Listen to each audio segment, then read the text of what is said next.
Vamos trazer um pouco para a prática política, né? A gente discutiu bastante economia no primeiro bloco, um pouco de justiça do trabalho no segundo, mas prática política, eu acho que é uma questão importante, né? Uma das dúvidas que eu tenho, uma dúvida real, não estou fazendo para meme. Para pressionar vocês, é o seguinte. A base do trabalhismo, e a gente, vendo a história do trabalhismo, a gente sabe que o trabalhismo no Brasil era muito mais forte antes da ditadura militar. Houve uma tentativa aí de revivescência dessa ideologia com o Ciro Gomes, mas que do ponto de vista eleitoral performou mal. A última eleição o Ciro teve 3%, alguma coisa assim. 3,5%, meio importante. Mas ele teve 3,5%. Não fale mal do Ciro na presença do Tamir. Mais do que isso, eu acho que tem duas coisas aí. Primeiro é a questão da viabilidade eleitoral do trabalhismo, se ela existe. E a segunda, que eu acho mais complicada ainda, é o seguinte, essa é uma pergunta mais sociológica e filosófica também. O trabalhismo e também ideologias que não são trabalhistas, mas que ancoram a mobilização política no trabalho, como por exemplo o socialismo clássico, que você tem a figura aí do universal revolucionário, que é o proletário, e o proletário está lá e vai fazer a revolução, etc, etc. Todas essas correntes políticas, elas dependem de você ter uma estrutura do trabalho que permita essa mobilização. O trabalho no capitalismo contemporâneo é um trabalho enfraquecido, é um trabalho que não tem mais aqueles traços clássicos da indústria fordista, da indústria antiga, não tem mais isso, não existe mais. E nós ainda estamos às vésperas de uma revolução tecnológica na inteligência digital que vai tirar, segundo algumas estimativas, 30%, 40%, 50% das vagas de trabalho no mundo. Então, como vocês podem ter a pretensão de fazer um projeto que vá governar o Brasil, que vá transformar o Brasil? Qual é a base para vocês fazerem isso? Como vocês vão fazer mobilização de trabalho? E como o resultado pífio do Ciro Gomes não demonstra que isso não é viável? Pode começar.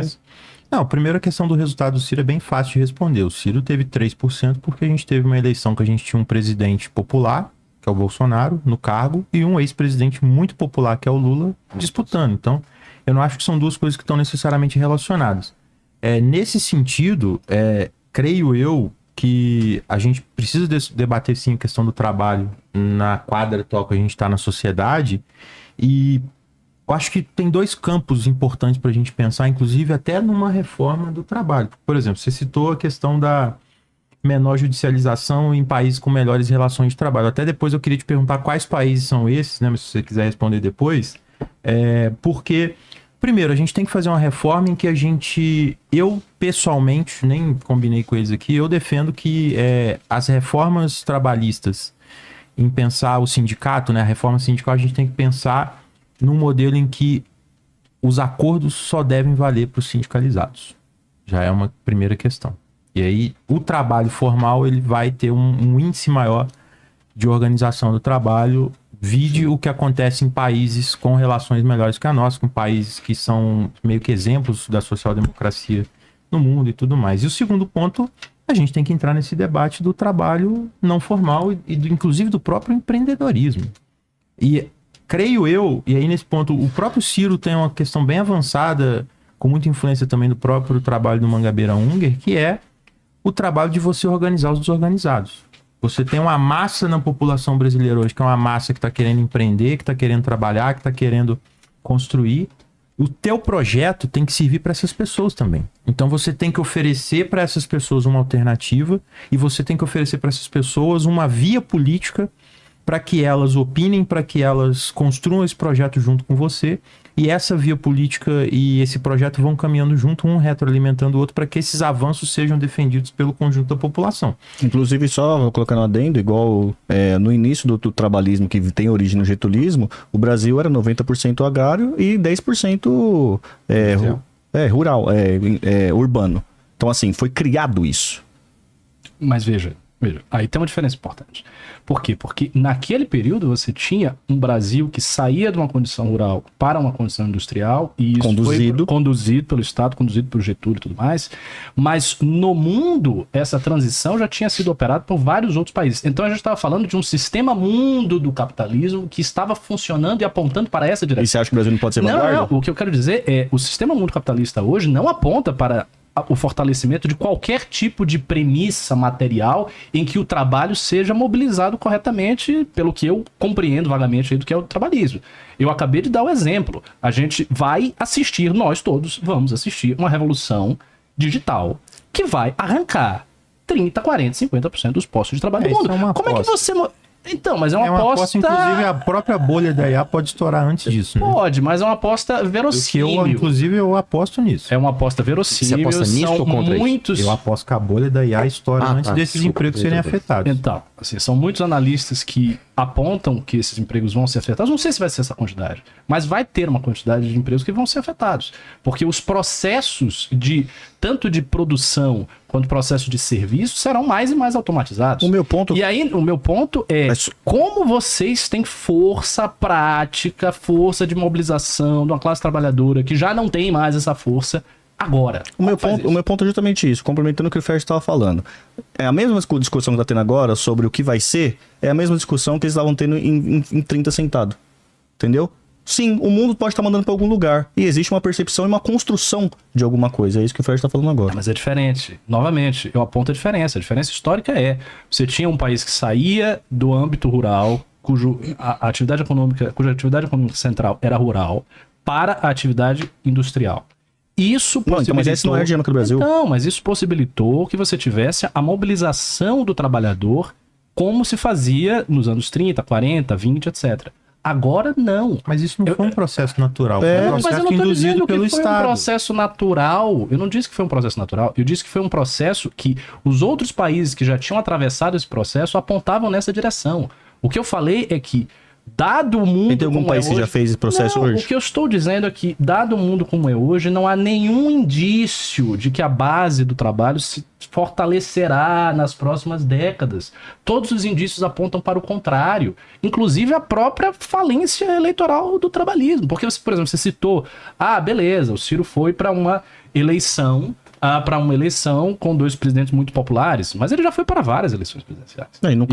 E ele nunca foi presidente. Não, mas ele em 2018 são 12%, 12% numa eleição presidencial. Foi expressivo. Não, é expressivo. Que ele é relevante. Agora tá dizendo deixa... que para a corrente de vocês, tendo o Ciro, inclusive, como uma grande expressão. E o Ciro é um cara inteligente, é um cara carismático, é um cara que fala bem, ele é bom no debate, ele é mugador. Não conseguiu. Ele não conseguiu. O que ele tá dizendo é o seguinte: ele é mugador. Ele é o cara que senta aqui na cadeira, ele não debate na moralzinha, ele debate. Eu vou fazer a pergunta agora sincera, com todo o coração pra vocês. Eleição em 2026. Do jeito que tá o cenário hoje, se tiver o Ciro no pleito, vocês acham que vocês fazem mais voto que o Ciro? Majoritária? É bem possível, cara. Essa é uma boa pergunta. É uma boa pergunta mesmo. Mas deixa eu depende do adversário. Eu vou dizer pra você, se for um adversário Bolsonaro true, se for um Flávio Bolsonaro, eu apostaria que sim. Eu também. Não, hoje o Ciro versus o PT e nós que... versus o Bolsonaro? Hoje o Renan já está pontuando não, mas que essa é a pergunta. Ciro Minha pergunta eu tô colocando no cenário. 2022, mas independente disso, a pergunta do Ricardo não é eleitoral para 26. A pergunta do Ricardo é qual a perspectiva de crescimento de vocês enquanto movimento, enquanto tendência, se o mundo está... exatamente, está apontando para outra direção. Ele está mudando.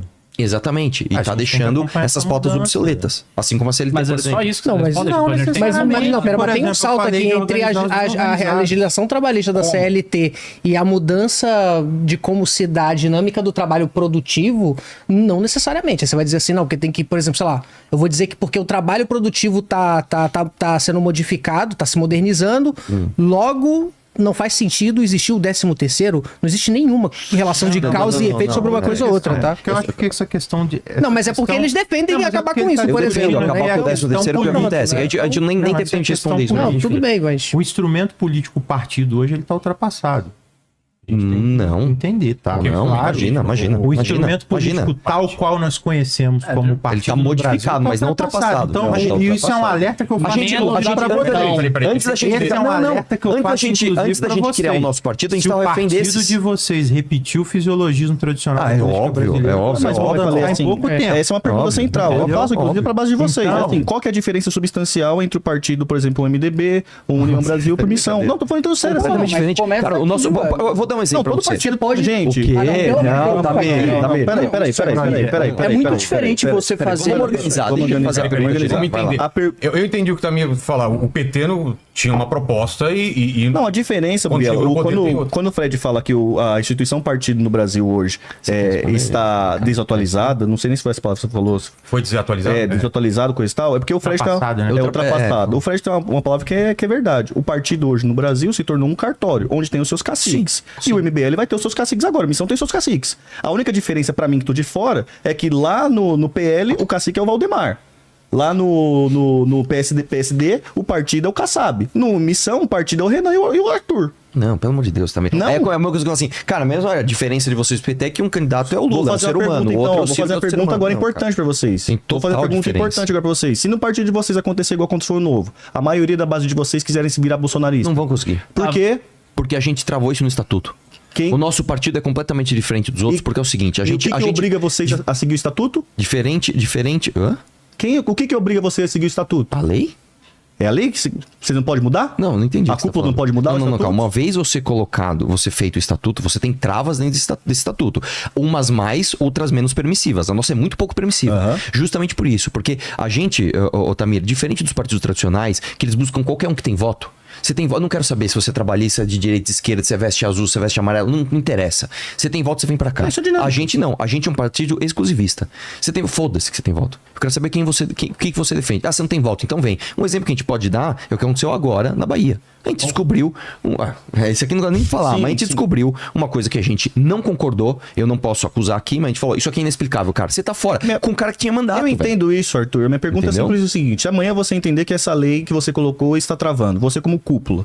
Você como cacique do partido. Não, calma, vamos lá. Aí você tem ferramentas pra você buscar isso. O nosso estatuto, Existe ele é ferramenta absolutamente... de- Existe. a A lei, questão inclusive, fundamental ela não é- manda você deixar. Você não pode fazer um partido E qual que é ditatorial. a diferença disso para um pessoal, para o MDB, para o vamos Podemos, lá, para o Brasil? eu vou lhe dar a diferença. Vai lá. Primeiro eu vou falar sobre o Renan e o Ciro num pleito presidencial em 26. Primeira diferença aí que eu acho que é muito importante é: o Renan é um cara que ele liderou o MBL. A experiência política dele é de liderança do movimento civil. Ele é um cara que nunca foi testado em eleição, que nunca teve um cargo eletivo, cujo partido acabou de ser feito, e ele pontuou em pesquisa no mesmo... ele pontuou 3% do mesmo jeito que o Ciro fez na eleição, 3.000% antes de começar a pré-campanha. Então é plausível acreditar que a gente já parte de uma base infinitamente melhor do que o Ciro. Porque o Ciro, com toda a experiência política dele, num partido que, o partido do PDT tem décadas, fazendo tudo o que fez, um cara que já tá há 30, 40 anos no debate público, e ainda assim ele chegou na eleição e fez 3,5%, ao passo que o Renan está pontuando 3%. Mas isso é então essa é uma anacronismo, né? diferença importante, muito importante. O segundo ponto que eu queria levantar é a diferença entre a missão e os demais partidos que você chama de fisiológicos, e qual é essa diferença. Eu não quero me ater Não é nem aqui só o fisiológico, não, tá? Porque o pessoal, no caso, não é, né? Ok. Eu não quero me ater aqui a questões, digamos assim, jurídicas, de minudências do estatuto e tal. Não se trata disso, se trata de um certo ethos, de um certo espírito que a gente tem, que você pode dizer, vai se perder, daqui a 10 anos vocês vão estar tudo gordo aí. Não é sobre isso com não, dinheiro. Mas Ricardo. Não é sobre isso. Juro que não é. É que assim, pode estar aqui sentado, qualquer liderança do Então, pessoal vamos falando lá. a mesma coisa do ethos. Beleza, e eu não sei, saber na prática. eu não sei se o PSOL tem caso de corrupção, não sei como o PSOL é gerenciado, mas eu sei, por exemplo, do PDT. Do PDT eu sei. E do PDT eu sei mesmo. Porque lá na Bahia tem uma figura do PDT, que é o presidente do PDT, que é o Félix Mendonça, que eu sei quem é, porque o meu estado original é a Bahia. E o Félix Mendonça é o seguinte: o Félix Mendonça é um oligarca, moda antiga, um cara que era carlista, um cacique partidário, que tomou o PDT e que manda no PDT na Bahia, sendo que ele não tem nada a ver com nenhuma ideologia trabalhista, com corrente trabalhista, de porra, nada, entendeu?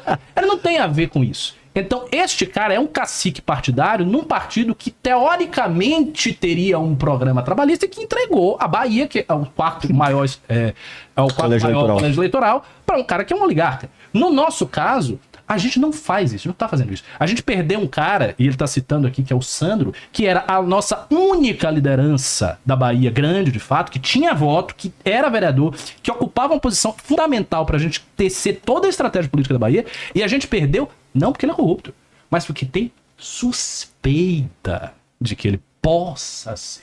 E a gente cortou.